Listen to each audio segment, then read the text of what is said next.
What's going on, everyone? So, I think, and look, I could be wrong. I've been wrong before, but I think chances are Ben Willis is not going to be the Hookman in the upcoming I Know What You Did Last Summer. Call me crazy, but I just don't think that at like 80 years old, he's going to be chasing down and hunting, yes, Ray and Julie would be in their 40s, but still, like, I just don't see that happening. Plus, whatever new characters and that they introduce and whatnot, right? Like, I think it's safe to say that somebody else is going to be the Hookman. Now, they could go the route where it's like another relative, another, family member, like, which got revealed in I Still Know What You Did Last Summer. I just, personally, I'm not a fan of that idea. Just because it's like, why now after all this time? Right? Like, it took 30 years for the daughter to now come and take out, Julie and Ray and hunt down Julie. Like, why did it take so long? Right? I just feel like that's silly. I just think you kind of keep it simple and kind of keep the typical, yeah, it's a little typical trope, but I think you kind of just go with the copycat route. Now, the copycat route could be, maybe it is somebody personal to Julie and Ray, right? Maybe it is something where, it's somebody that has a connection and maybe uncovered the secret or something like that. I don't want it to be, like somebody's relative or something. Like, I don't want it to be the same thing we see in every movie. Like, I'm okay with just kind of keeping the simple, hey, it's the 30th anniversary of, on the 4th of July, of that incident, of that event. Tension is a little high, everything's a little, stressful and whatnot.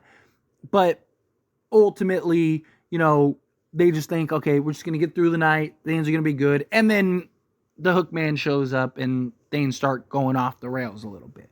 I just think that that's an easy, connective, just story. And you have the Hookman running through people.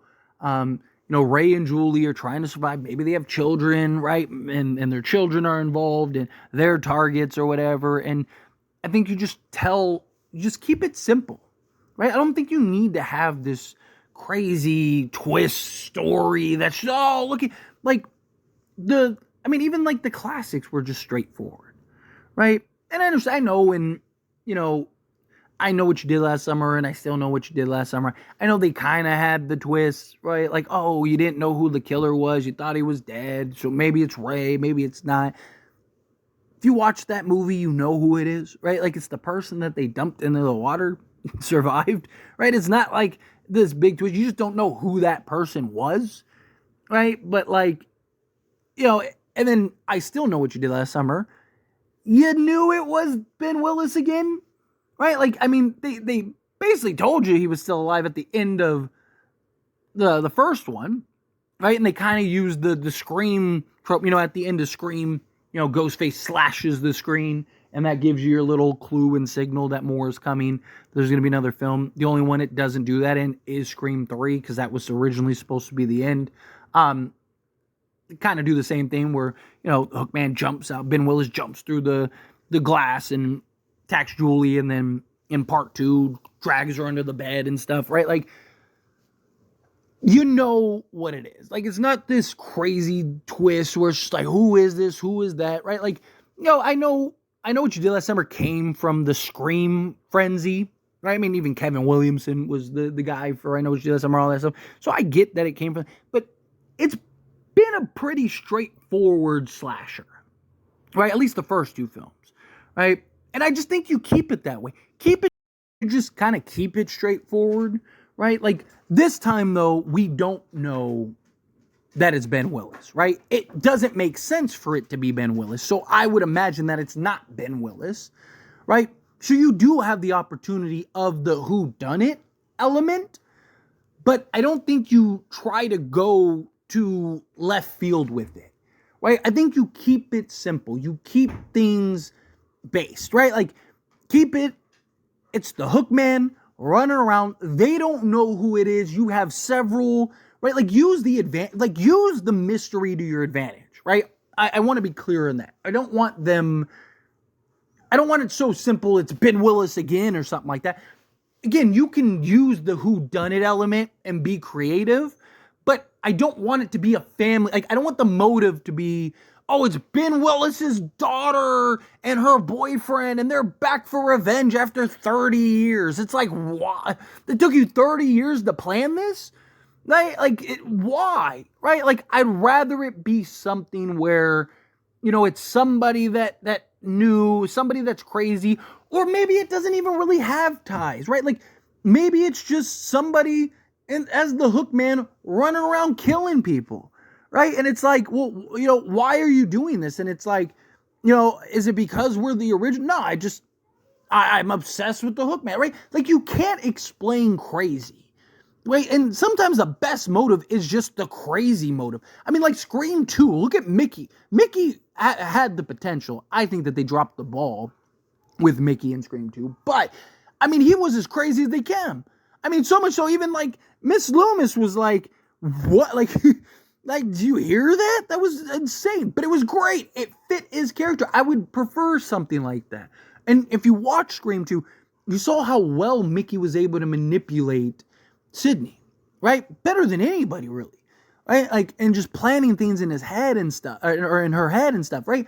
I'd like to see something similar, where you have this kind of whodunit element. You have this killer that is menacing and terrifying and just kind of running through everybody, and then you come to it and it's like, why? And like, you could go the route where it's like, maybe the Hookman discovered Julie and Ray were originally involved and were the reason for the Hookman. Sure, if you want to do that, fine. Like, I'm not against that. But I also kind of like the idea of just like, like Julie and Ray are kind of just casualties because this person's crazy. Right? Like, it's just that Julie and Ray are kind of involved just because they were the original targets. Right? Like, I don't think you need to have somebody uncover the secret. Now, I know, right? I know what you did last summer. I still know what you did last summer. This one will probably still be something.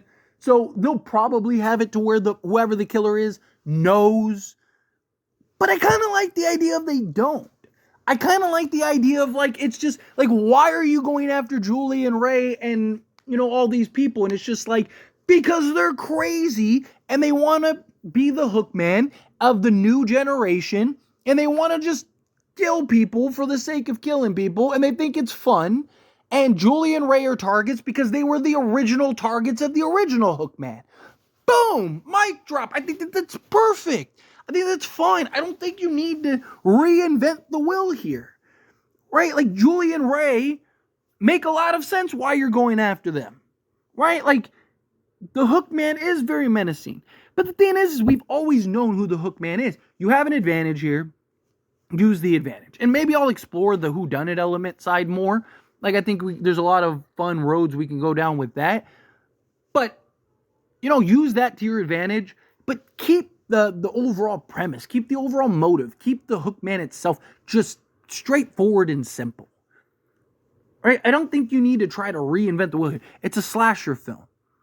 Right? It's an iconic slasher film.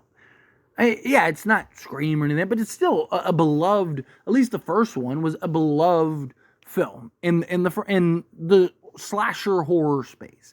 Like, keep that. Keep it what it was. Right? Like, you see so many of these like legacy sequels and all that stuff try to like go left field, and it's like, why? You have such a simple formula. It's worked every time. Why not? Sometimes, a roulette wheel. You see, it's hit 15 reds. It has to hit black. It doesn't. Right? Like, why would you keep betting black when it keeps hitting 15 reds? Right? Like, bet red until it hits black. Right? Like, you see things happen over and over and over again. It's like, man, that same thing keeps happening. It must not happen again. Like, and it does. And you're like, wow, I can't believe that happened again. And it's like, well, if something's worked, like, don't try to fix something that ain't broke. Keep things straightforward. Keep things simple, in my opinion. I just think you have a really easy, inherent sort of outlet that you can go. But anyway, as always, this is a discussion, and I pass a question on you. Let me know your thoughts and opinions down in the comments below. What do you think? What are your thoughts? Do you agree? Do you think, like, yeah, just keep the Hookman simple? Like, don't have it be the brothers, cousins, nephews, uncle, or anything like that. Just have it straightforward. Hookman going after Julie and Ray and all that. That's that. Life's good. Again, however you feel, whatever your thoughts are, I'd love to hear it. So let me know down in the comments below. That being said, if you haven't liked this video, hit that like button. Helps me a lot. We enjoy these types of videos, and I truly appreciate it. Not subscribe channel. What are you doing? Hit that subscribe button. Turn on the bell notifications. Appreciate y'all. See you in the next one. Thank you.